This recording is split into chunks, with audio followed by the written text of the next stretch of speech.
पांचवी सेमिनार होगी महावीर जी, जो कि मात्र शक्ति ने कराई है। बॉम्बे में दूसरी सेमिनार मात्र 2 महिलाओं ने कराई थी।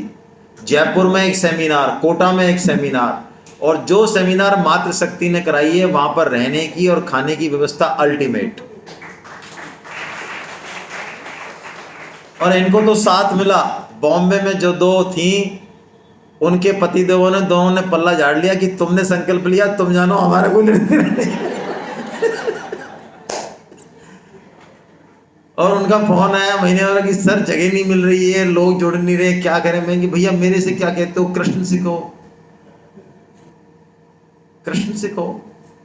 उनकी सेमिनार है, अब उनको करानी है कि नहीं करानी है, आप बात करो उनसे, बताओ मैं क्या करूंगा। तो क्या अनुभव होता है इसका मैं आपको शब्दों में नहीं कह सकता। ये मैं इसलिए नहीं कह रहा हूं कि आप जो है, आपकी इच्छा है, आप जैसा भी है ना, जीवन है अपना, आप बिताएं जैसा बिताना चाहें। लेकिन ये कुछ अलग बात है भाई। संसार के लिए हम 50 बार मरते हैं, 50 बार गिरते हैं, 50 बार नाक कटाते हैं अपनी। अरे एक बार भगवान के लिए जरा खड़े हों और चल गए तो ठीक है, नहीं लुढ़क के गिरेंगे तो क्या हो जाएगा, क्या फर्क पड़ेगा, कोई दिक्कत नहीं है। लेकिन एक संतुष्टि तो रहेगी कि हाँ हमने कुछ काम करने की कोशिश की, बस यही बात है। हरे कृष्णा। भगवान ने घोषणा कर दी कि तुम मेरे अंश हो, ये कर दी ना घोषणा, तुम मेरे बच्चे हो। तो अंश में वही क्वालिटी होनी चाहिए जो कि अंशी में होनी। भाई भगवान तो सच्चिदानंद घन है, इतने बड़े सम्राट हैं, आनंद घन हैं, और हम अपने जीवन को देखते हैं तो बड़ा गड़बड़ सा लगता है। लगता ही नहीं है हम भगवान के अंश हैं। रोजाना के टेंशन, तनाव, दुख, मरना, शरीर की बीमारियां, ये बड़ी बड़ी चीजें, तो हम काय के भगवान के अंश हैं? लगता नहीं है, दिखता नहीं है ऐसा। तो भगवान ये दैवासुर संपत्ति विभाग योग बोल रहे हैं। क्या है इस अध्याय में? भगवान दैवी संपत्ति के गुण बताएंगे 26। तो ये गुण हम सब में हैं, ये कहीं से लाने ये हैं क्योंकि हम भगवान के अंश हैं, इसलिए हैं। दिखते क्यों नहीं है महाराज? असली समस्या तो ये है। तो भगवान बताएंगे कि तूने इस पर आसुरी संपत्ति की धूल जमा ली है। तो मोटिवेशनल स्पीकर तो कहते हैं उत्साही बनो और ये करो और वो करो, एक से एक स्पीकर है, लाखों फॉलोअर है। गीता ये नहीं कहती, गीता कुछ और बात कहती है। गीता कहती है कि तुम्हें कुछ नहीं करना है, आसुरी संपत्ति की जो धूल है ना वो हटा दो बस। जैसे ही आसुरी संपत्ति की धूल हटेगी, अंदर से क्या निकलेगा? दैवी संपत्ति निकलेगी। हमको यही काम करना है और कुछ नहीं करना है। अब मैं आपको एक बड़ी जोरदार बात बताता हूं। हमें भलाई करने की बहुत ज़्यादा आदत पड़ी हुई है ना, हमें अच्छे काम करने हैं। परम श्रद्धेय स्वामी जी महाराज कुछ और ही बात कहते हैं, वो उल्टी बात लगेगी हमको। स्वामी जी ने कहा आपको भलाई करनी ही नहीं है, हैं? ये कौन सी सिखा रही है गीता? कौन सी बात सिखा रही है? स्वामी जी ने कहा आज से आपको बुराई छोड़नी है। हेलो, अब आप साइंस समझो इसका। बुराई छोड़ने वाला व्यक्ति पूरे विश्व की भलाई करता है, पूरे विश्व की, समाज और देश नहीं। और भलाई करने वाला व्यक्ति एक बहुत सीमित अंश में भलाई करता है। वो तो करता ही है सीमित अंश में, साथ में वो थानेदारी का तमगा और ले आता है। वो अभिमान भलाई करते भी, अच्छा काम करते भी, कंबल बांटते भी, भोजन कराते भी उसका पतन करा देता है। तो गीता क्या कह रही है? भलाई पे जोर गीता का बिल्कुल नहीं है। कोई यदि समझे कि गीता भलाई करना, ना ना ना, गीता क्या कह रही है? भलाई करें चाहे ना करें, क्या छोड़नी है? बुराई छोड़नी है। अब बुराई छोड़ दोगे तो करोगे क्या? और लेकिन फिर जो है अभिमान नहीं आएगा। अब आप ये प्रण लो कि मुझे झूठ नहीं बोलना है, तो भाई ठीक है, अच्छी बात है, झूठ नहीं बोलना है तो कौन सी बड़ी बात है, झूठ तो बोलना ही नहीं चाहिए, है ना। तो इसमें अभिमान आने के चांसेस जो है वो बहुत कम है। तो हमको आसुरी संपत्ति को हटाना है। तो हमारे यहां पर 5 या 6 हैं, कितनी है? 1 2 3 4 5 6 आसुरी संपत्ति हैं हमारे अंदर, सबके अंदर। इन आसुरी संपत्तियों के कारण हमारा जो वास्तविक स्वरूप है वो हमको समझ में नहीं आ रहा, अनुभव में नहीं आ रहा है, ये गीता कह रही है। हम हैं तो शेर के बच्चे, लेकिन मान रखा है क्या अपने आप को? गीदड़ का बच्चा मानना। क्यों मान लिया गीदड़ का? अरे हम शुरू से ही जो है क्या हुआ, जन्मे तो शेर से, लेकिन जन्मते ही क्या हुआ, हम बिछुड़ गए और किसके झुंड में मिल गए? गीदड़ों के झुंड में मिल गए। अब गीदड़ों के संग ही खेल रहे हैं, गीदड़ों से हमारी दोस्ती है, उनके जैसे आवाज निकाल रहे हैं, उनके जैसा ही खाना खा रहे हैं, तो हमने अपने आप को क्या मान लिया? गीदड़ मान लिया। लेकिन हम वास्तव में गीदड़ है नहीं, हम शेर हैं। तो हमको इन 6 चीजों पे गौर करना है, इनको जीवन से हटाना है। आइए जरा पढ़ते हैं श्लोक को। दंभो दर्पोऽभिमानश्च क्रोधः पारुष्यमेव च।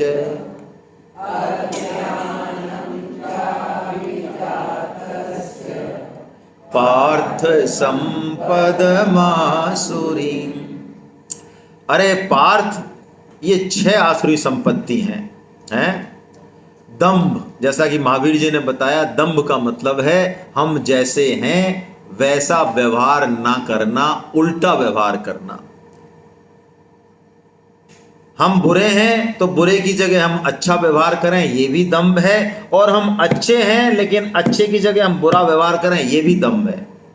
जैसे आप कोई आईएएस की पार्टी में चले गए और आप सबसे जूनियर मोस्ट हो, और वहाँ पे जो है सिगरेट पी रहे हैं और जो है दारू पार्टी चल रही है, और आप जो है गीता के साधक हैं, तुलसी कंठी बांधते हैं, लेकिन आप सोचते हैं यार ये मेरे को क्या समझेंगे, इसलिए उनके साथ मिलने के लिए आप भी 2 पैग, ये क्या है? दंभ है, दंभ हो गया। हम जो है माला कर रहे हैं और जो है माला में हमारा मन नहीं लग रहा है, कहीं भी ऐसे ऐसे जा रहा है, हरे राम कृष्ण कृष्ण कृष्ण कृष्ण, लेकिन इतने में कोई आ गया सामने से घंटी बजा के कि भाई साहब से जरा थोड़ा सा 1 सेकंड कोई बात पूछनी है। अब आप एकदम से कतई समाधि में चले गए, हरे कृष्ण।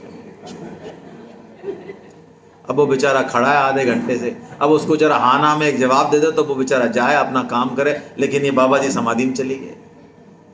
ये क्या है? ये दंभ है। यानी उस पर मेरा अच्छा इंप्रेशन पड़े, यानी जैसे हम हैं उसका कुछ भी उल्टा दिखाना, ये क्या है? दंभ है। ये दंभ हमारे जीवन में बहुत ज्यादा घुस गया है, पहनने में, खाने में, शादी में, ब्याह में, रिवाज में, पूरा आचरण हमारा दंभ वाला है। हम थोड़ी हिम्मत करें और दंभ से बाहर निकलें, लोग क्या कहेंगे इस एटीट्यूड से बाहर निकलें। दर्प और अभिमान, इसमें थोड़ा सूक्ष्म फर्क है ना? दर्प होता है ममता वाली चीजों को लेके, मेरा घर, मेरी गाड़ी, है ना? और अभिमान जो होता है वो अहमता वाली चीजों को लेके होता है। देखा मेरी बोलने की कला, देखी आपने? हैं? मेरा सौंदर्य देखा, हमारा वंश देखा, वंश, हमारा कुल, अरे भाई साहब हमारा खानदान, ये सारे अभिमान हैं। और ये जो अभिमान है ना, ये इन सबका 6 का कमांडर इन चीफ है। कौन है? ये है चीफ। यानी ये अकेले भाई साहब बहुत हैं, बस ये आ गए तो पार्टियां साफ हो जाएगा। तुलसीदास जी कहते हैं ये पूरी आसुरी संपत्ति आ जाएगी इसके छाते के नीचे। किसके नीचे? विद्या विवादाय धनम परेशाय शक्तिम, धनम विद्या विवादाय धनम मदाय शक्तिम परेशाय पर पीड़नाय। है विद्या अच्छी चीज है कि बुरी चीज है? लेकिन यदि अभिमान हो तो विद्या किसके काम आएगी? विवाद के। हैं? धन अच्छी चीज है कि बुरी चीज है? धन से भाई काम करो, अच्छे से धार्मिक आयोजन करो, बढ़िया धन तो। लेकिन धन यदि बुरे व्यक्ति के हाथ में चल जाए, अभिमानी के में, तो धन से उसको मद आता है। शक्ति अच्छे आदमी के हाथ में, अच्छे अफसर के हाथ में, वो हाई कोर्ट सुप्रीम कोर्ट को बढ़िया जज बैठा है, बढ़िया डिसीजन दे देगा। लेकिन शक्ति का यदि घमंड आ गया तो दूसरों को तंग करेगा वो। तो अभिमान सभी आसुरी संपत्ति का मूल है। तुलसीदास जी कहते भी हैं, संस्कृति मूल सूल प्रद नाना, सकल शोक दायक अभिमाना। संस्कृति, संस्कृति यानी ये जो हम ये जो चक्कर में हैं, कुत्ता, गधा, घोड़ा, मनुष्य दुख पा रहे हैं, जन्म मरण, ये संस्कृति है। तो तुलसीदास जी कह रहे हैं संस्कृति का मूल है कौन? अभिमान। सूल प्रद नाना, बहुत सारे दुख देने वाला है। तो इस अभिमान को हम छोड़ें। क्रोध, कोई हमारी बात नहीं माने तो क्रोध आता है। हाँ, किसी को सुधारने के लिए क्रोध जरूरी है ना। भगवान श्री राम को भी क्रोध आता है, लेकिन ये जो महापुरुषों में जो क्रोध होता है ये नाटक होता है। उनके अंदर से जलनात्मक प्रवृत्ति नहीं होती, द्वेष नहीं होता, लेकिन क्रोध वैसे जरूरी है। उसका सदाचार कोप कहते हैं उसको। भय भी जरूरी है।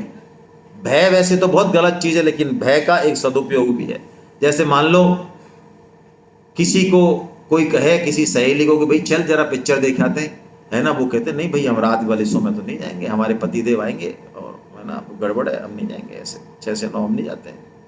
तो अब भय हो रहा है ना उसको, तो ये भय सही है गलत है? ये सही है ना। तो ऐसे ही क्रोध गलत है बिल्कुल, लेकिन क्रोध का नाटक जरूरी होता है। पारुष्य, कठोरता, अज्ञान, अज्ञान का मतलब है अपने विवेक का सदुपयोग नहीं करना। ये सारे आसुरी संपत्ति के लक्षण हैं। अब आसुरी संपत्ति घुसती कैसे है हमारे जीवन में, वो भगवान बता रहे हैं। पहले तो आसुरी संपत्ति से क्या होता है भगवान बता रहे हैं, अर्जुन दैवी संपत्ति से तो तेरे को मुक्ति हो जाएगी और आसुरी संपत्ति से तेरा बंधन हो जाएगा। भाई दुख पाएंगे हम, है ना। और अब ये घुसेगी कहां से आसुरी संपत्ति, इसको रोकना है हमको। ये जो चेक पॉइंट है ना, ये दरवाजा है, इसको बंद करना है। यहां से घुसती है ये। आइए श्लोक पढ़ते हैं। प्रवृत्तिं च निवृत्तिं च जनान विदुरासुरा न शौचं नापि चाचारो न सत्यं तेषु विद्यते। प्रवृत्तिं च निवृत्तिं च, यदि हमको यही नॉलेज नहीं है कि हमको क्या तो करना चाहिए और क्या नहीं। आज हमारे कलयुग में हमारी प्रवृत्ति और निवृत्ति खराब हो गई। प्राय हम वो काम ज्यादा करने लग गए जो नहीं करने चाहिए, और उन कामों को हमने छोड़ दिया जो कि हमको करने। अब वही वाली बात है जो अंकल जी ने पूछी थी। मैं कहता हूं यदि हम सूर्योदय से पहले उठ जाएं, ब्रह्म मुहूर्त में उठ जाएं और सूर्य भगवान को अर्घ्य दे दें, मात्र बस इतना। सूर्य भगवान ज्ञान के देवता है, आयु के देवता है। संपूर्ण त्रिलोकी को जो आप जल पिलाएंगे, उतना पुण्य एक सूर्य को अर्घ देने से होता है एक दिन में। और यदि हम ब्रह्म मुहूर्त में उठ के सूर्य को अर्घ दे रहे, हमारे जीवन में कभी भी अज्ञान, निराशा प्रकट नहीं होगी, दारिद्र्य भी नहीं होगा और निरोगता रहेगी। ये पक्की बात है, आप करके देखो। लेकिन हम पूछेंगे अरे तो क्या होता है ऐसे सुबह से उठने से, और सूरज भगवान के पास क्या कमी है पानी की, हमारे पानी की जरूरत है क्या किलो में?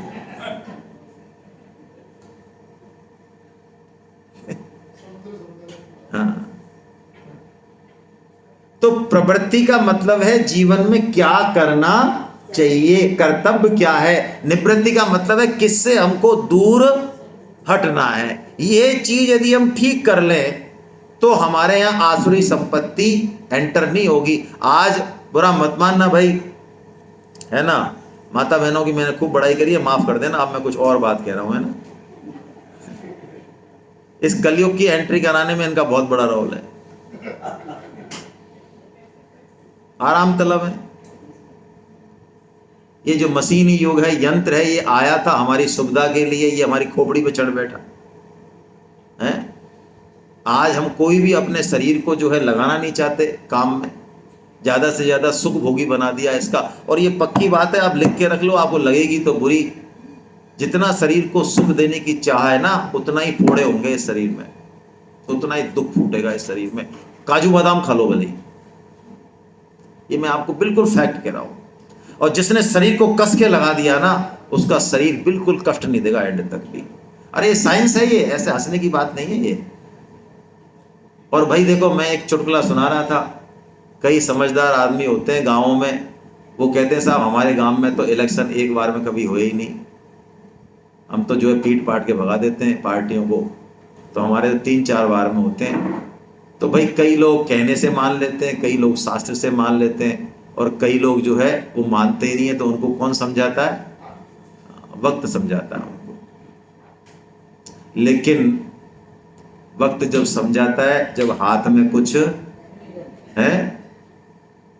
आछे दिन पाछे गए और किया न हरि से, और अब पछताए होत क्या, जब चिड़िया चुग गई खे। महाराज हमको पता नहीं था, वरना हम भी ये कर लेते। सब पता था बेटा तेरे को, है ना। उस समय तेने काका जी की नहीं सुनी किसी की। विवेक दिया है, कान दिए, क्यों नहीं पता था। प्रवृत्तिम च निवृत्तिम च न शौचम। देखिए, अच्छा शरीर, स्वस्थ शरीर, पवित्र शरीर बहुत आवश्यक है, उसमें ही मन जमता है। क्षति जल पावक गगन समीरा 5 धातु होती हैं। इसके अलावा अन्न, घी, और एक चीज और होती है। अन्न से 3 चीज बनती है, घी से 3 चीज बनती है, और एक चीज और होती है, भूल गया। अन्न से मन बनता है, और बेकार के भाग से मल बनता है। ऐसे घी से वीर्य बनता है, जल से रक्त बनता है ना। तो यानी हम जैसा खाएंगे अन्न वैसा बनेगा मन, जैसे पीएंगे पानी वैसी बोलेंगे वाणी, जैसा करेंगे संग वैसा चढ़ेगा रंग। ये फालतू की बातें, अरे कुछ नहीं है, भाव अच्छा होना चाहिए, इनसे क्या, कुछ नहीं भाई, ये बहुत जरूरी है। आप कैसा खाते हैं, कैसा पीते हैं, कब उठते हैं, कितना शौच है जीवन में, कितनी स्वच्छता है, कितनी पवित्रता है। आपको पता है हमारे यहाँ पवित्रता और स्वच्छता में बहुत फर्क है। इतना विदेशों वालों ने तो कभी सोचा ही नहीं। ये चीनी का बर्तन, मिट्टी का बर्तन एक बार काम में आ जाए तो वो पवित्र नहीं हो सकता, स्वच्छ हो सकता है। जिस प्लेट में एक बार मांस खा लिया वो जिंदगी में कभी पवित्र नहीं हो सकती। वो स्वच्छ तो हो सकती है, साफ तो हो सकती है, पवित्र नहीं हो सकती। तो ये शौच हमारे जीवन में रहना चाहिए भाई। इस शौच से क्या होगा? मन बड़ा शुद्ध और सात्विक होगा, उसमें शुद्ध विचार आएंगे। लेकिन शौच को हमने जीवन से गायब कर दिया। न चाचारो, चाचारो मतलब न च आचार, आचार, अचार वाला आचार नहीं है, आचार और विचार। तो ये टोटल जो है ना हमारे जीवन का साइकिल है भाई, ये हमको ठीक से देखना चाहिए। आज कलयुग में इसका ह्रास हो रहा है। और न सत्यम तेषु विद्यते, सत्य भी हमारे जीवन से जा रहा है। और हम क्या मानते हैं साइंटिफिक लोग, अरे कुछ नहीं है, फालतू की बात है सब, ये संसार अपने आप ही बन गया। अरे जैसे कत्था और चूने को मिलाने से लाली बन जाती है ना, पान लगाते हैं जब लाल हो जाता है, कत्था और चूना मिलाओ तो, ऐसे ही कुछ नहीं है। ये जीवन, ये प्रकृति अपने आप ही प्रकट हो गई। कोई भगवान भगवान नहीं है, फालतू की बात है। कोई कृष्ण कृष्ण नहीं है भैया, ये तो अपने आप ही चल रहा है। ऐसे पढ़े लिखे लोग प्राय कहते हैं कि ये प्रकृति अपने आप चला रही है सबको, लेकिन नहीं। इस प्रकृति में जो संतुलन है, जो साम्यावस्था है, जो सौंदर्य है, जिस तरह की एक नियमितता है, एक अंधा भी देख सकता है कि इस सृष्टि के पीछे कोई नियामक है, कोई संचालक है। इस शरीर की चीजों को देखे कोई, अरे प्रकृति को देखे। रामकृष्ण परमहंस जी, जो ये पक्षी जाते हैं एक लाइन में जाते हैं, उनका एक लीडर होता है, उसको देख के समाधि में चले गए वो। और उनका यही कहना था कि कोई भी आस्तिक, कोई भी वैष्णव यदि इस प्रकृति को देखे, पेड़ पौधों को, इसके सौंदर्य को देखे, नदी पहाड़, तो वो क्यों नहीं भगवान की समाधि में चला जाए। कितना भगवान साक्षात प्रकट ही तो है प्रकृति के माध्यम से। ये हस्ताक्षर है, प्रकृति भगवान का हस्ताक्षर। भगवान कैसे होंगे पता लगता है इस प्रकृति से, कितने अद्भुत होंगे। तो वही कह रहे हैं कि लेकिन आसुरी संपत्ति का व्यक्ति इन चीजों को नहीं मानता। और ये देखिए, आसुरी संपत्ति तिलक छाप में भी रहती है। आपको धार्मिक होना कोई बहुत बड़ी बात नहीं है भाई, है ना, बुरा मत मानना। धार्मिक होना तो क्या है कि कर्म कांड प्रधान है, अभ्यास प्रधान है, ध्यान रखना। 12.12 आज आया था ना, जहां भगवान ने कहा श्रेयो ही ज्ञानम अभ्यासात, ज्ञान अभ्यास से श्रेष्ठ है। हम मंदिर जा रहे हैं, हम तीर्थ कर रहे हैं, हम कोई और कर्मकांड कर रहे हैं, और हमें पता नहीं है कि क्या लॉजिक है, क्या हो रहा है इसके पीछे, हमारे अंदर कोई चेंज नहीं आ रहा। ये अभ्यास है, ये सब अभ्यास है। तो धार्मिक व्यक्ति भी हो सकता है 20-30 साल 40 साल से अभ्यास कर रहा हो, लेकिन हो सकता है आध्यात्मिकता उसके जीवन में हो ही ना बिल्कुल। और यही हो रहा है ज्यादातर। आज धार्मिक तो बहुत हैं, लेकिन उनसे कहो कि आपने थोड़ा बहुत भी समय दिया है गीता को, रामायण को। धार्मिक होना पसंद है, लोग धार्मिक माने, और हम कोई छोटा मोटा क्रियाक्रम करके मंदिर जाके कुछ भी छोटी मोटी पूजा पाठ करके हम वो बुरी नहीं है बात, मैं बुरा नहीं कह रहा हूं उसको, लेकिन सिर्फ धार्मिक होने से काम नहीं चलेगा, हमको आध्यात्मिक होना पड़ेगा, तब जाके हमको ये चीज समझ में आएगी। नहीं तो धार्मिक के लेवल में आसुरी संपत्ति छिपी रहती है। आपको मैं बता दूं, अच्छे अच्छे दान देने वाले धार्मिक लोग गीता पढ़ना, गीता की सेमिनार में आना पसंद नहीं करेंगे। आप जरा बाहर निकलो तो पता चलेगा आपको। आप इस किताब को खोलना, इसमें मैंने 8-10 एग्जाम्पल दिए हैं कि आसुरी संपत्ति कैसे कैसे वेशों में रहती है, वो सांप कैसे निकल के आएगा। आप बात करोगे तो पता चलेगा। तो आसुरी संपत्ति को हमको निकालना है। ये आसुरी संपत्ति के 3 द्वार है। भगवान कहते हैं प्रवृत्ति और निवृत्ति से तो ये आती है, और ये यहां ले जाती है नरक में। नरक में कैसे ले जाती है? नरक के 3 गेट हैं, एक तो बड़ा वाला गेट है और 2 छोटे मोटे गेट हैं अगल बगल में दाएं बाएं। आइए, बड़ा अच्छा श्लोक है। त्रिविधम नरकस्येदं द्वारम नाशनमात्मनः कामै क्रोधस्तथा लोभस् तस्मादेतं त्रयं त्यजेत्। भगवान कह रहे हैं अर्जुन, काम, क्रोध और लोभ ये 3 नरक के दरवाजे हैं। देखिए, कामना में और आवश्यकता में फर्क है। भूख लग रही है तो रोटी चाहिए ना, बिना उसके काम नहीं चलेगा ना।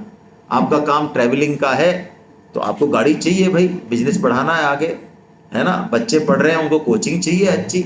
जिंदगी की जो आवश्यकता है वो पूरी होंगी और करनी भी चाहिए, उनके लिए पुरुषार्थ भी करना है, लेकिन कामना बिल्कुल अलग चीज है। रोटी नहीं चाहिए मेरे को, तो जो सेमिनार में जो बढ़िया जो गुलाब जामुन और खीर खिलाए वैसा ही चाहिए भोजन डेली। तो ये क्या हो जाएगी? ये कामना। प्राय कामना असत की होती है और ये पूरी होने के बाद बढ़ती है। कामना का क्या लक्षण है? ये पूरी होगी तो आपको चैन से जीने, और ये सुरसा के मुंह की तरफ बढ़ेगी, ऊंट की तरह बढ़ती है कामना। इसमें एक कहानी दे रखी है कि ये आती तो बहुत धीरे धीरे से है ना। इसमें उदाहरण दे रखा है किताब में आपका कि एक झोपड़ी थी रेगिस्तान में, तो आंधी चल रही थी बहुत तगड़ी। वो झोपड़ी में आदमी सो रहा था, तो अचानक खटखट की आवाज आई, तो उसने देखा कौन है, तो एक ऊंट था। ऊंट ने कहा भाई साहब हम बड़े परेशान हैं, जरा हमारा मुंह अंदर ले लेने दो, क्योंकि इस पे बुरी तरह से रेत पड़ रही है, हमें दिक्कत आ रही है। तो उसने सोचा चलो ठीक है। थोड़ी देर बाद उसने देखा तो मुंह की जगह उसने गर्दन घुसेड़ दी पूरी इतनी बड़ी।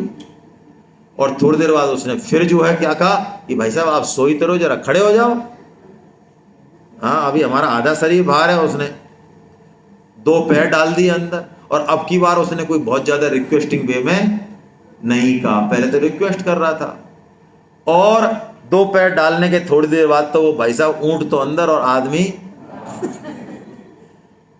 तो ये कामना ऐसे ही घुसती है हमारे जीवन में, आती है बहुत धीरे धीरे से। इस पर वहीं चेक नहीं लगाया तो ये कबाड़ा कर देगी। और कामना में बाधा लगती है तो होता है क्रोध, और कामना पूरी होती है तो होता है। एक पंडित जी थे, बड़े आराम से भगवान का भजन करते, और पंडितानी भी बहुत बढ़िया थी, और उनके बगल में एक सेठ जी थे। सेठ जी लगे रहते दिन और रात काऊ काऊ काऊ काऊ करने, खूब पैसा था लेकिन पेट भरे क्या। और उनकी पंडितानी भी, वो सेठानी भी बड़ी अच्छी महिला थी। तो एक दिन दोनों बात कर रही, तो पंडितानी का हमारे तो मौज है साहब, है ना, आज कोई बात नहीं, सब्जी नहीं, हमने नमक मिर्ची से खा लिया, छोटी मोटी सब्जी, बड़ी आनंद है। तो उसने कहा ये इनके ये फटीचरों के तो इतना आनंद है और हमारे रोज कलेश होता रहता है, ये क्या है ये। तो सेठ जी थोड़े चतुर थे, उन्होंने कहा ऐसा है, मैं एक चीज दे रहा हूं, तू जरा इनके घर में फेंक आना चुपके से। तो उन्होंने 99 मोहर जो है कपड़े में बांध के दे दी, और चुपके से वो फेंक आई। अब उन्होंने गिना दोनों ने, अब बार बार गिने कि यार 100 होनी चाहिए थी, 99 कैसे। बस तो अब एक कम को चक्कर में अब उनकी चक्री बन गई है उनकी बेचारों की, जो बढ़िया आराम से भगवान का भजन कर रहे थे। तो बस ये कामना ऐसी ही है कुछ, ये हमको चक्री पे चढ़ा देती है। तो भगवान ने कहा इस कामना को हमको मार देना चाहिए। कैसे मरेगी कामना, कैसे मरेगी? देखिए, नदी को एक तो हम रोक दें, उसके पानी को कहां तक रोकेंगे? पानी पीछे से आ रहा है, तोड़ देगी वो बांध को भी। लेकिन बांध बना के और उसको मोड़ दें और उसके पानी को जो है यूज कर लें इरिगेशन में कहीं अच्छी जगह, तो मामला बन जाएगा। तो हमारे अंदर ये जो काम है, इसको क्या करें? सारी इंद्रियों और मन के सहित जो है कहाँ लगा दें इसको? कृष्ण के श्रवण में, कीर्तन में, स्मरण में, वहां लगा दें, बस काम हो जाएगा। फिर कामना का कोई पता नहीं चलेगा। इससे ज्यादा लड़ाई नहीं करें कामना से, थोड़ी बलशाली है। इसको मोड़ दें। रामकृष्ण परमहंस जी ने कहा मोड़े कारे दाओ, बंगाली में कहा लड़ो मत, इसको जरा मोड़ दो। जैसे आपको रबड़ी खाने की इच्छा है तो कैसे लड़ोगे बताओ? जीव जो है चटकारा मारेगी। तो गीता बताती है कि ठाकुर जी का पहले भोग लगाओ, बढ़िया दूध लाओ, बढ़िया गाय का, बनाते समय भी भगवान का नाम लो और ये कहो कि ठाकुर जी भोग लगाएंगे, पहले बढ़िया ठाकुर जी की चकाचक बना रहे और ठाकुर जी को लगाओ भोग और जो है खुद खा जाओ। हाँ, कोई दिक्कत नहीं है। ठाकुर जी का भोग लगा दिया, मानसिक वैसे रख दिया और प्रसाद रूप में खा लिया, तो धीरे धीरे आपकी वो कामना ही नष्ट हो जाएगी, है ना। हर चीज में क्या है, एक धनुर्दास नाम के एक व्यक्ति हुए, वो अपनी पत्नी के रूप में इतने आसक्त थे, उनकी पत्नी बहुत सुंदर थी। ये जगन्नाथपुरी घटना है। तो वो क्या करते, उनकी पत्नी भक्त थी, वो रोजाना जगन्नाथ जी के दर्शन करने जाती। तो वो धनुर्दास इतना आसक्त था कि वो अपनी पत्नी के ऊपर छाता लेके, क्योंकि धूप में काली नहीं हो जाए, और उल्टा चलता था पट्टा, उल्टा। उल्टा क्यों चलता था? हाँ, देखना है उसको। हाँ, 1 मिनट भी देखे बिना नहीं रहूंगा मैं। अब लोग हंसे, हंसो तो तुम हंस रहे हो, ऐसे लोग हंसते हैं उसके पास, तो हंसो, क्या है उसे, क्या फर्क है? हंसना बंद कर दिया लोगों ने, खाता हंसेंगे बेटा।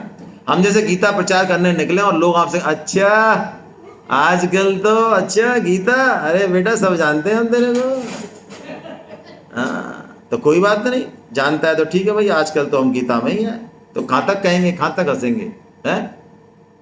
तो धनुर्दास जी ऐसे रोज दर्शन कराने ले जाते, लोग हंसते चले। एक दिन चैतन्य महाप्रभु वहां खड़े थे अपने शिष्यों के साथ, तो उन्होंने देखा, उन्होंने कहा भाई ये कार्टून कौन है? अरे ऐसे थोड़ी कहा था, ये तो मैं कह रहा हूं।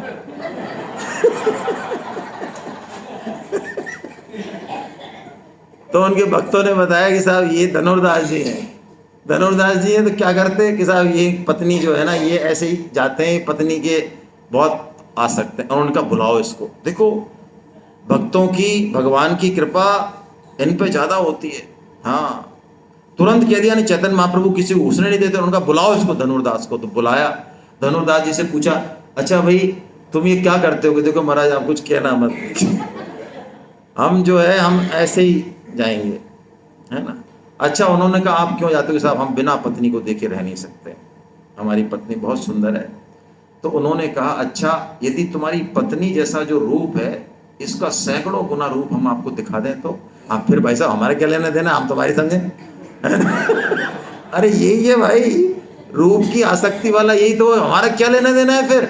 हम बताओ, आप तो जहां बता रहे हो वहां चलने को तैयार हैं। तो उन्होंने कहा आओ, और साक्षात जगन्नाथ जी के दर्शन कराए उन्होंने।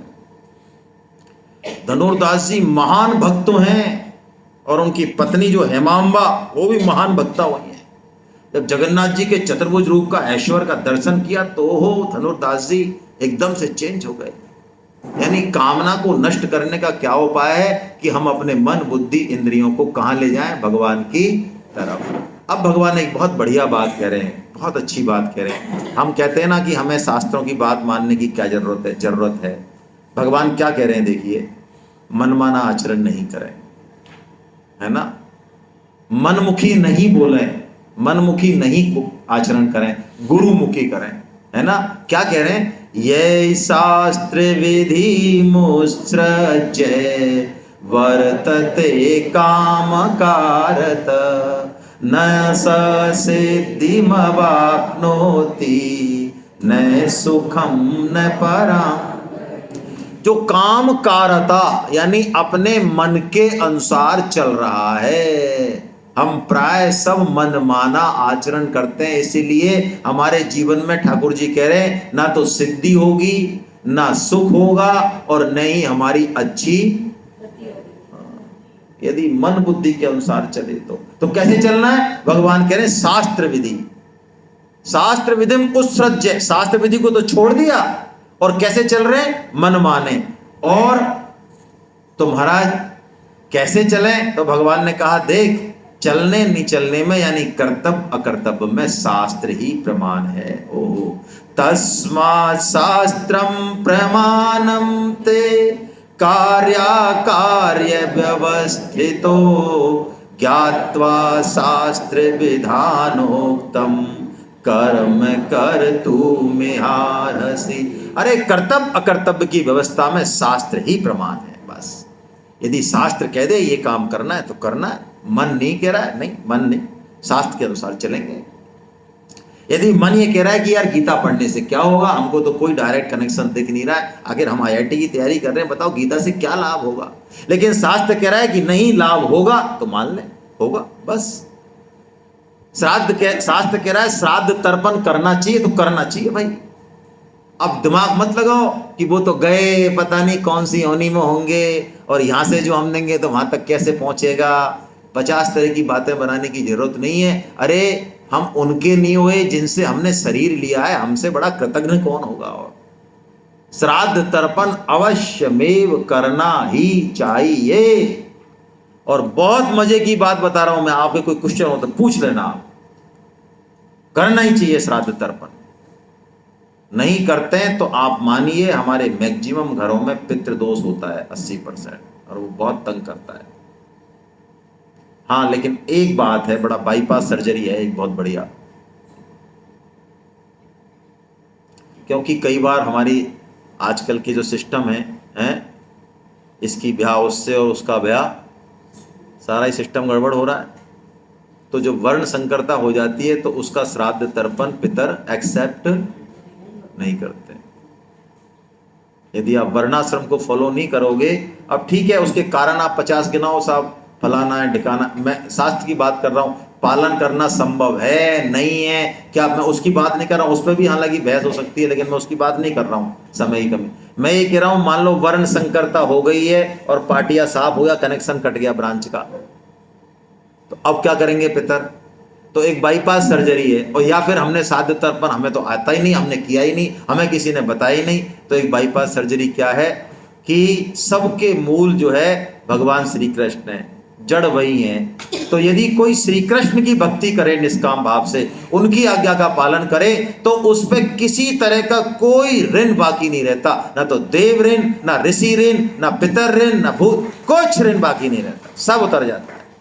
और बल्कि जिस दिन आप भगवत गीता पढ़ते हैं, भागवतम पढ़ते हैं, ये मैं शास्त्र के आधार पर बोल रहा हूं, आस्फोटयंती नत्यंती मोदती पितरा, भागवतम में श्लोक आया है।